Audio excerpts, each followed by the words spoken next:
Hey you guys, I know I usually shoot videos when I'm out walking, but today I'm sitting on my back deck because I wanted to tell you a story. About a year and a half ago, I was sitting in this very spot with Eric, and I said to him, I feel like I've ruined my brain. And he said, what do you mean? And I said, well, I used to be able to focus for long blocks of time, like 3 hours was my perfect focused work block. And I could dig deep into a topic and really think about it. And now I feel like my attention span flits from one thing to another, and it's just about impossible to get into that deep thinking. And just that moment, like it was scripted, Moose, our dog, who was lying at our feet, spotted a squirrel across the yard.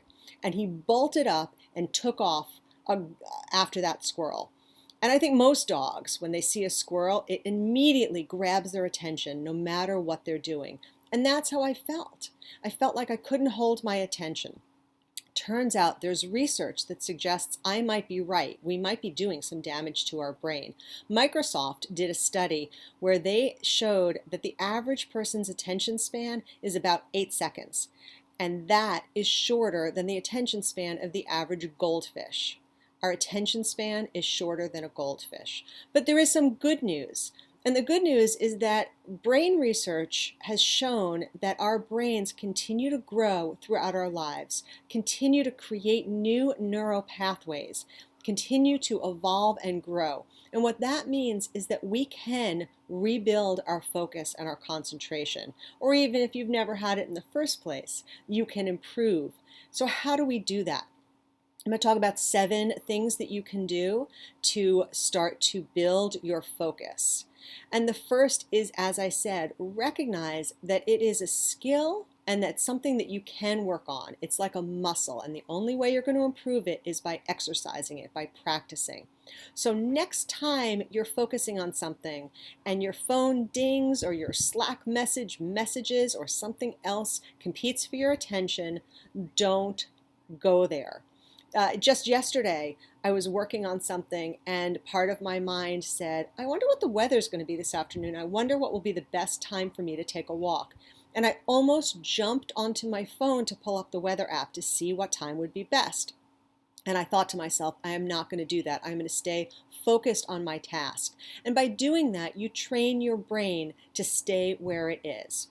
The second is to add some time to your focus, your work sessions, and start with where you are. So if you can only focus now for 5 minutes, that's okay, because maybe tomorrow it will be 6 minutes or 7 minutes. But be deliberate and intentional in adding time to that focus, developing that focus and building that focus skill that you have.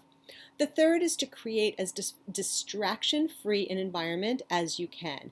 Now, what will work for you may be different than what would work for me. If you're a work from home or a stay-at-home mom, it may be that to get into that place of great focus, you need to leave your house and be someplace that doesn't have the distraction of the dishes.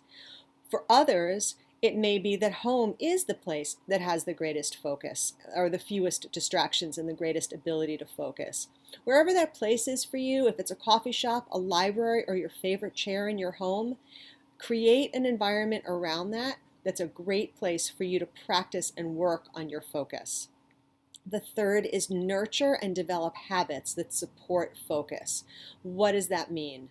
It means get into a routine that gets you to that place of focus. Let me give you an example.